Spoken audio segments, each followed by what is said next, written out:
Hey there and welcome to the Art Lab. This is Andy and today we're going to be making a chocolate Easter bunny.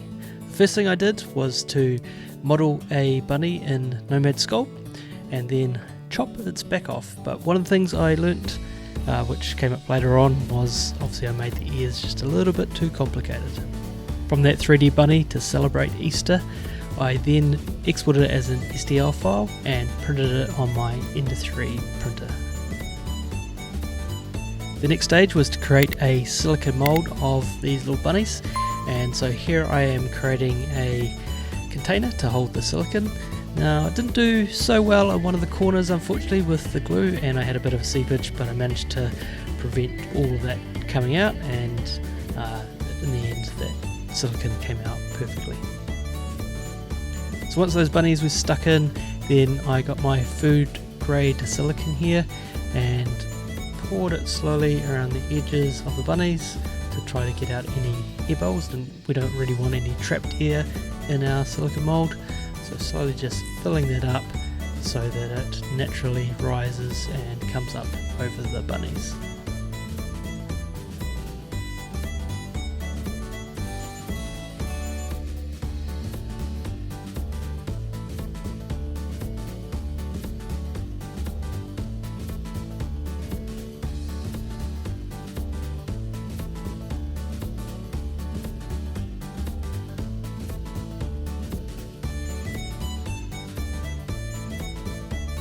Takes about 24 hours for the silicone to dry, and once it was dry it was just a matter of ripping the container away and cutting out those 3D printed bunnies. So this is where having a complicated 3D model comes back to bite me, no pun intended, in making these chocolate Easter bunnies. So I had to go and cut the mold so that it's easier to get the chocolate out. If the ears were flat, then I wouldn't have had this issue. Right, it's nearly on to the fun part, so this is where I have to go and mount some chocolate. The rubber bands keep the mold together, so those cuts that you saw me do before hold them tight, and I now go and get my chocolate and put it into the microwave. The key here to mounting chocolate, I found out after my first mistake, was actually just do it in short bursts of say 15 seconds, stir it, 15 seconds, stir it, 15 seconds, and stir it. My first batch or attempt at mounting this turned it into a clumpy, sugary mess.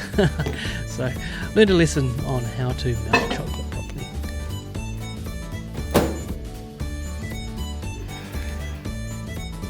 So once again, with those complicated ears, it was a bit of a challenge to try to get the chocolate down into those curves, and I found actually, because I did this a couple of times, that on both occasions, even though I tapped the mold, I wasn't able to get the chocolate down into those ear cavities just because they bend out and around. So definitely something I've learnt for the next time I do this, where I can create nice and simple ears for my bunny rabbits so that it comes out better. Takes around about 30 minutes for the chocolate to set in the fridge. And the bit you've all been waiting for, here are the finished Easter bunnies. Now you'll see in a second that unfortunately those ears didn't come out properly, but this being my second attempt at doing this, it came out a lot better than the first one. So I had fully formed feet and those sorts of things. Unfortunately those ears just didn't get the chocolate down into those cavities.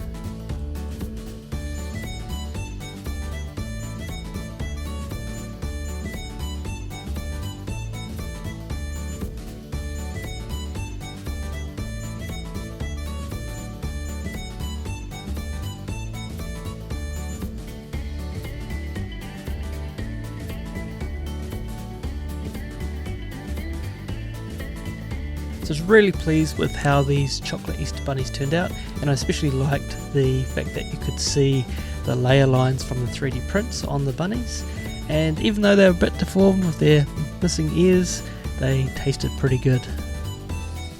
I hope you enjoyed this video. Thanks very much for watching, I really appreciate it. Have a happy Easter and go out and enjoy some of that chocolate. Till next time, catch you in the Art Lab.